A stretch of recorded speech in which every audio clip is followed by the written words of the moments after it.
Hello friends, आज मैं आपके साथ पॉलिटिकल साइंस का एक और टॉपिक लेके आया हूँ और टॉपिक का नाम है करेक्टरिस्टिक्स ऑफ पॉलिटिकल सिस्टम। और इसको ऐसे भी कहा जाता है कि मेन एलिमेंट्स क्या हैं पॉलिटिकल सिस्टम के। शुरू करने से पहले बता दूं कि चैप्टर का नाम है पॉलिटिकल सिस्टम और इस चैप्टर के सारे लिंक्स आपको इस वीडियो के डिस्क्रिप्शन में मिल जाएंगे। इससे पिछली वीडियो में मैंने डिस्कस किया था कि भाई पॉलिटिकल सिस्टम होता क्या है। अब इस उसका मीनिंग और डेफिनेशन उसका लिंक भी आपको डिस्क्रिप्शन में मिल जाएगा। और इस वीडियो में मैं डिस्कस करूंगा इसके करेक्टरिस्टिक्स या फीचर्स या मेन एलिमेंट्स क्या हैं। तो जब भी आपको पेपर में इस तरीके से क्वेश्चन आता है तो सबसे पहले आपको लिखना है कि पॉलिटिकल सिस्टम का मीनिंग और डेफिनेशन क्या है, फिर करेक्टरिस्टिक्स शुरू करनी है।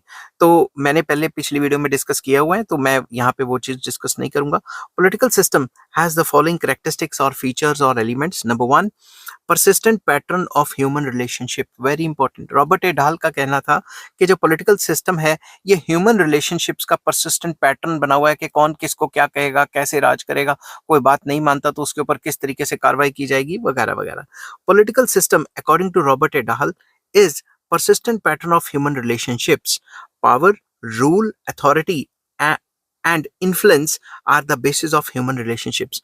वो कहते थे कि जब भी इंसान में आपस में रिलेशनशिप होते हैं तो इन रिलेशनशिप्स में क्या देखा जाता है, पावर कि कौन पावर का इस्तेमाल कर रहा है, और रूल के कौन किसके ऊपर रूल कर रहा है, कौन सी रूल्ड क्लास है और कौन सी रूलिंग क्लास है, ठीक है। और अथॉरिटी कि कौन अपने डिसीजंस को लेजिटिमेटली या लीगली किसी और पे जो है डाल सकता है। और इन्फ्लुएंस करना, जैसे पॉलिटिकल पार्टीज इन्फ्लुएंस करती हैं, ठीक है, और गवर्नमेंट्स इन्फ्लुएंस करने की कोशिश करती हैं डिसीजन मेकिंग पावर्स को, ठीक है। Though in it each individual actor plays his own distinctive role, yet viewed as a whole it is the gross total of their role. इसमें उन्होंने ये कहा था हर एक इंडिविजुअल का अपना अपना रोल है इस पॉलिटिकल सिस्टम में, बट इनके टोटल रोल को अगर टोटल कर दिया जाए, ग्रॉस टोटल कर दिया जाए, तो उसको पॉलिटिकल सिस्टम कहा जाता है। क्योंकि अल्टीमेटली इंडिविजुअली तो हमारी आजकल जो डेमोक्रेसीज हैं उसमें इंडिविजुअल्स ही तो वोट डाल के सरकारों को चूज करते हैं, समझिए बात।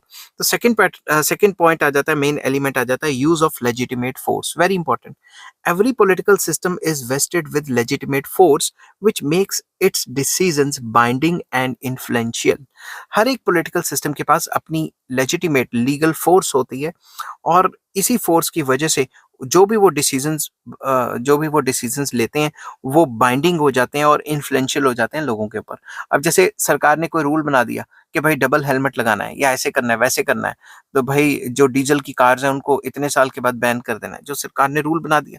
अब ये जो रूल बनाया है ये लीगल बाइंडिंग होगा, लोगों को मानना ही पड़ेगा, समझ की बात। क्योंकि सरकार के पास क्या लेजिटिमेट फोर्स, अगर हम नहीं मानेंगे हमारी कारें जब्त हो जाएंगी, जो जो भी हम चला रहे हैं व्हीकल वो जब्त कर लेंगे वो।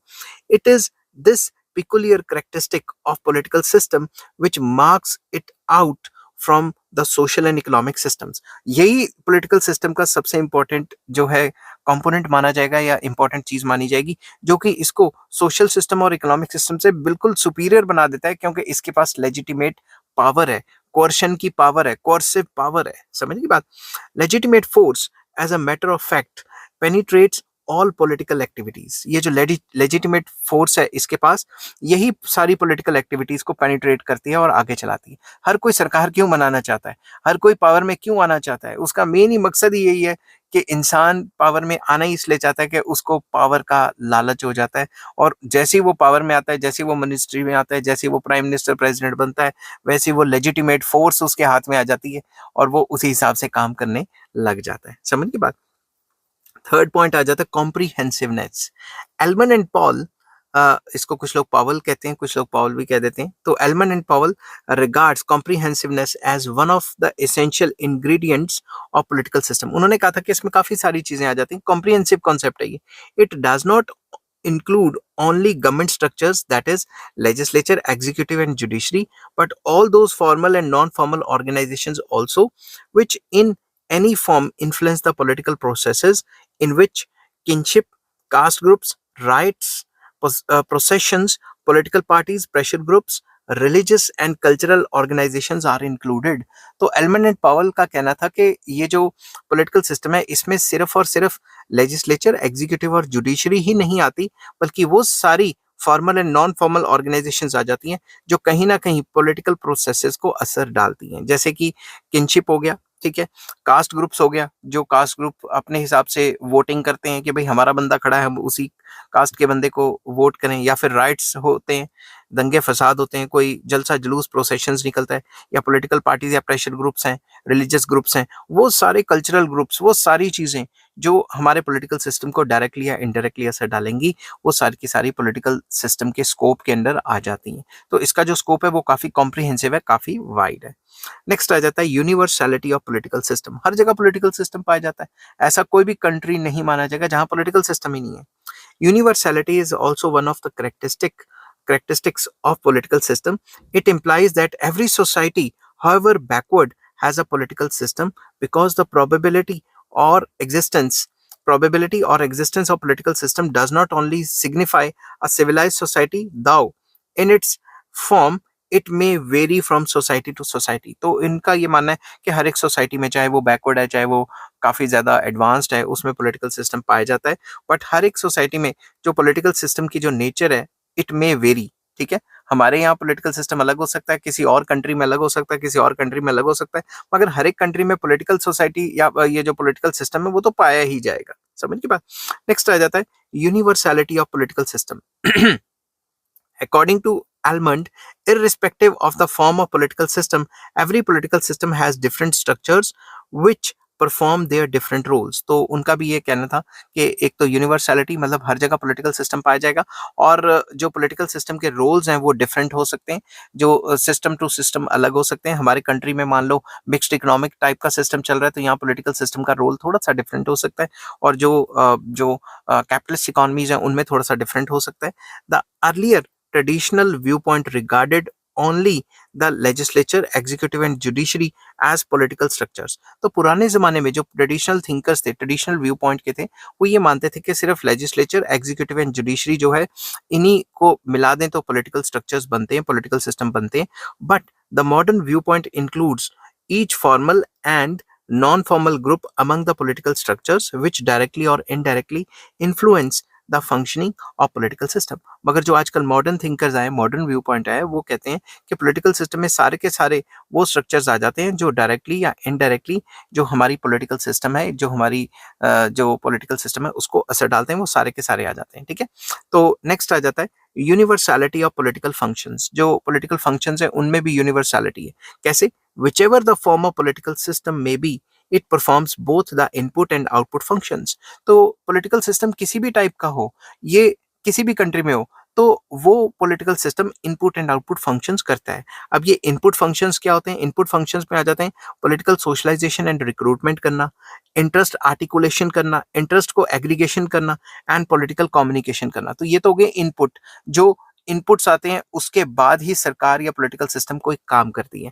अब आउटपुट फंक्शंस कौन से हो गए? Rule making.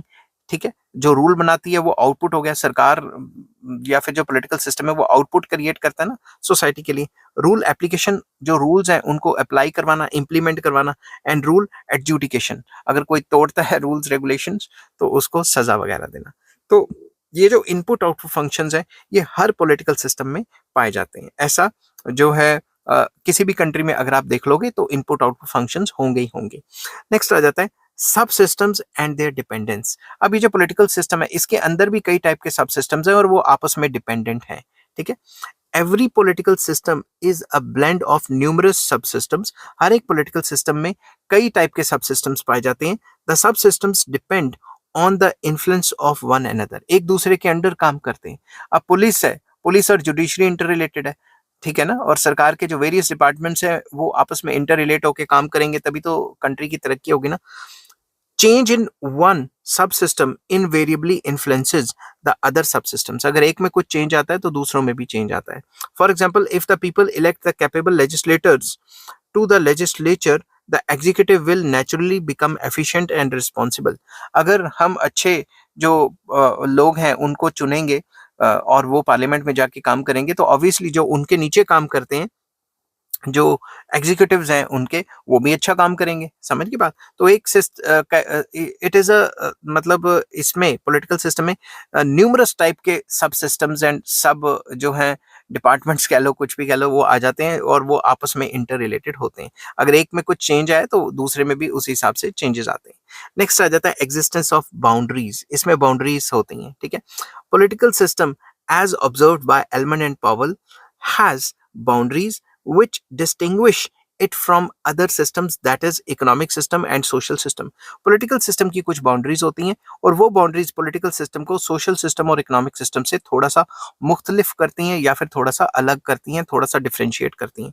These boundaries related to functional these boundaries related to the functional rather than territorial aspect, and they continue changing from time to time. ये जो बाउंड्रीज होती हैं ये कोई टेरिटोरियल बाउंड्रीज नहीं होती, ये फंक्शनल बाउंड्रीज होती हैं कि पॉलिटिकल सिस्टम ये क्या क्या काम कर सकता है और इकोनॉमिक सिस्टम क्या क्या काम कर सकता है और सोशल सिस्टम क्या क्या काम कर सकता है। तो फंक्शनल बाउंड्रीज होती हैं rather than टेरिटोरियल बाउंड्रीज।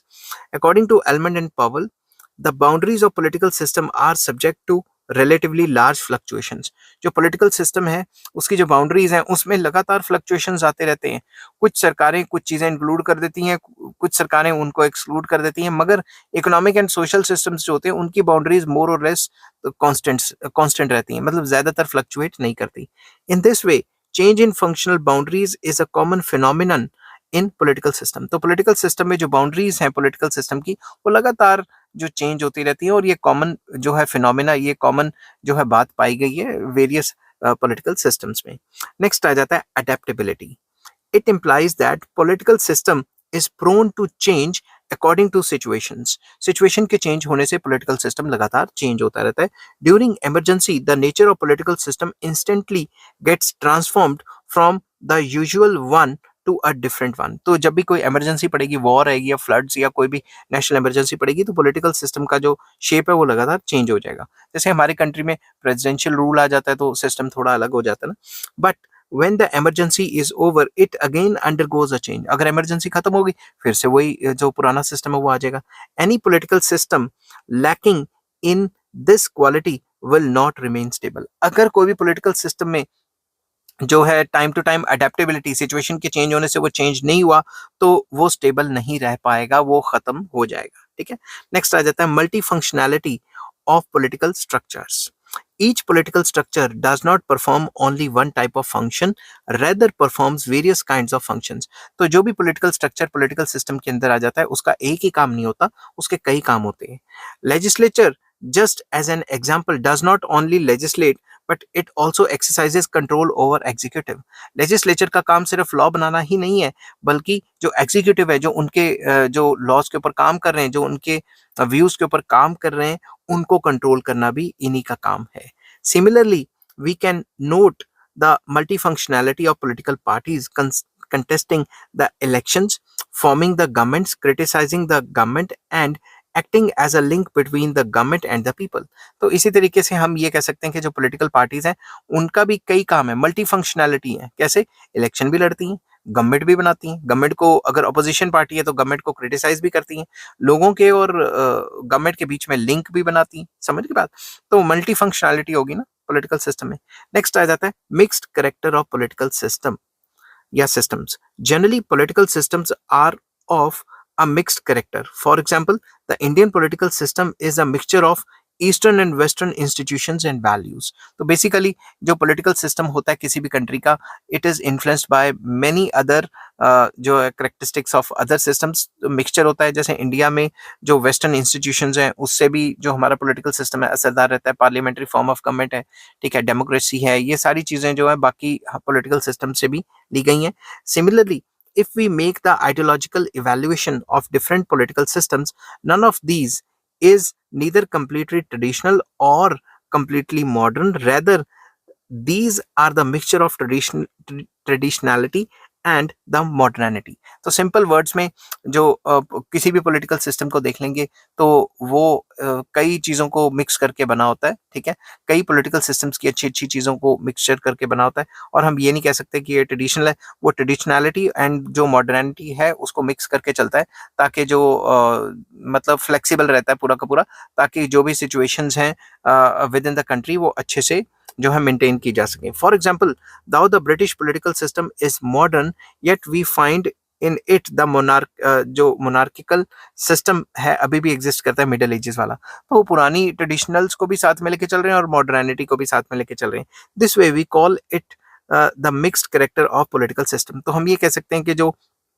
इस तरीके से जो पॉलिटिकल सिस्टम है उसके मिक्स्ड कैरेक्टर्स होते हैं, वो एक ही टाइप का नहीं होता, मॉडर्निटी और ट्रेडिशनलिज्म दोनों को इकट्ठे लेके चलता है। ठीक है, आई होप ये वीडियो आपको पसंद आई होगी। अगर पसंद आती है तो please like share and subscribe. इस चैप्टर के सारे लिंक्स आपको इस वीडियो के डिस्क्रिप्शन में मिल जाएंगे। और नेक्स्ट टॉपिक मैं कराऊंगा characteristics of political system according to Robert A Hall. तो रॉबर्ट ए हॉल जो थे उनका जो किस तरीके से उनका पॉलिटिकल सिस्टम के बारे में क्या जानना था वो नेक्स्ट वीडियो में कराऊंगा, और उसका भी लिंक आपको इस वीडियो के डिस्क्रिप्शन में मिल जाएगा। Take care, bye bye.